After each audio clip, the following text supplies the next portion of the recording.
This video is brought to you by morethanrealestateagent.com, your #1 source for real estate merch on the internet. Use code YouTube for 10% off your first order. Woo-hoo! You just got that first commission check and it's time to ball. I'm just joking. Please don't do that.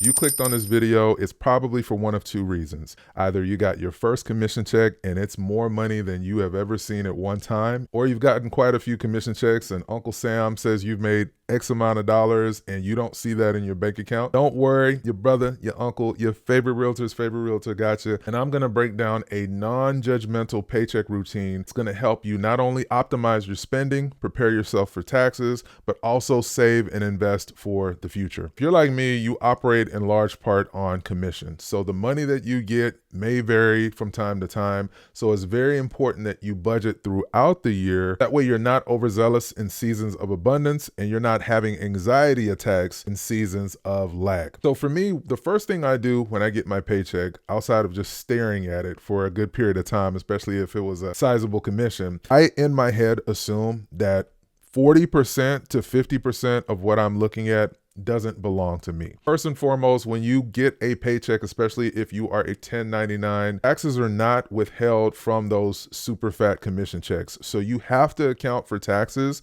So here in the state of Georgia, for example, we have a 6% state tax in addition to your federal tax rate. So I always say conservatively, out of that 50% that I told you is not yours in that paycheck, you're gonna wanna set aside maybe 30 to 35% of that amount into a tax account. There are a lot of really good banks out there that allow you to open multiple accounts. Personally, I'm a big fan of the American Express business checking account because it allows you to open multiple sub accounts absolutely free. It makes it very easy for me to sort and process the money that comes in from my commission sales. But just know 30 to 35% of that paycheck needs to go into that tax account to cover yourself for taxes. Out of that 100%, as I mentioned, 50% is not yours. We took that 30 to 35% and we put that in for taxes. Now, the next portion of that check, I'm going to say maybe, let's say 10 to 15%, and that has to go into an investment account. It's very easy, especially when you get large sums of money, to think that it's time to completely ball out and spend that money on a bunch of frivolous things. You have to think about the you at 65, 75, and how you want that person to enjoy their quality of life at that point. I work for the 65-year-old version of myself, and I don't want that version of Marvin looking back, shaking my head, saying, why in the world did you not plan for me? So I would say take 10 to 15% of each commission that you get and put it into some type of diversified investment account. It could be any number of things. I will let you reach out to a personal financial professional to get guidance on the best places to invest for your goals, but definitely look at saving 10 to 15% of your paycheck and put it into some type of diversified investment account. Hey, if you've made it this far in the video and you are a real estate professional, consider partnering with me here at Real Brokerage. Pay nothing per month, get a fantastic split, and you have the opportunity to build a business through revenue share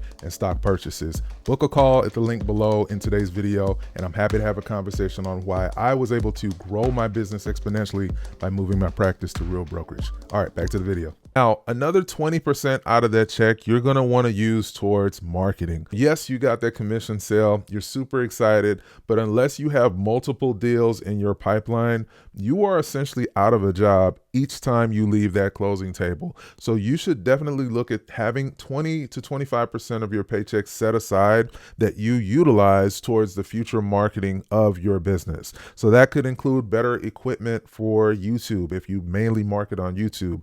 That could be money towards Facebook ads or Instagram ads. Somehow, some way, you need to be investing in your business every single time you get paid, because if you're not constantly talking about your business, no one else is going to do it for you. So it's super important, no matter the size of that commission check, earmark about 20%, and that needs to go back into the marketing of your business so that your current deal is not your last deal. For the remaining percentage, you can personally divide it up between what you need ongoing operating expense but I also want you to enjoy that money. You just closed a real estate deal. That is absolutely something that I want you to bask in and enjoy.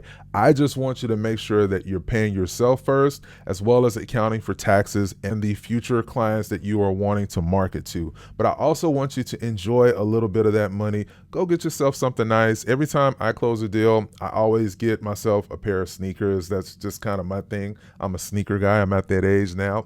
But I don't feel guilty about those purchases because I did my big boy thing and I invested. I put aside money for taxes. I accounted for future marketing, and I still have a nice cushion that's sitting in a general operating account for any and all fires that may happen. And now for the rest of that money, I'm going to enjoy it and hunt for my next deal. If you find yourself not thinking like this when you get your paycheck, that's okay. There's no judgment from me. Your brother, your uncle, your favorite realtor's favorite realtor just wants you to step your game up going into your next deal and make sure that come tax time, you're not in an uncomfortable situation that adds unnecessary stress to your life that you could have prevented. This business is cyclical. So the money that you are making right now, you may not have a deal that comes through for another 3 months or 6 months. So if you're not constantly marketing your business or setting aside some money for a rainy day, you are going to find yourself very unhappy with this thing called real estate. And I want you to plan accordingly. As it relates to these figures and percentages, it'll adjust and vary based on your specific situation.